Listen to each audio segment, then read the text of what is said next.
Pourquoi? Nous sommes les sans-noms aux sans-noms. Nous n'arrivons pas à nous définir. Et là, je reviens sur l'anti-peuple que nous sommes, de manière objective. Nous sommes un anti-peuple. De manière subjective ensuite, chaque sujet, on est des anti-citoyens parce que les politiques ont été construites de telle manière que les tziganes restent l'anti-citoyen. En fait, un peuple, normalement, c'est un groupement de personnes qui vit sur un territoire donné, qui s'organise politiquement à un moment donné et qui se proclame nation.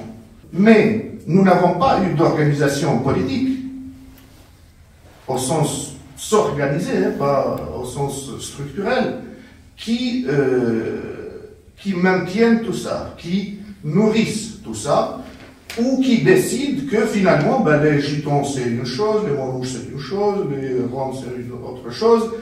Et en revanche, l'antiziganisme, qui lui est un processus des institutions et depuis très longtemps, lui il a réussi à créer le tzigane comme le négatif du citoyen.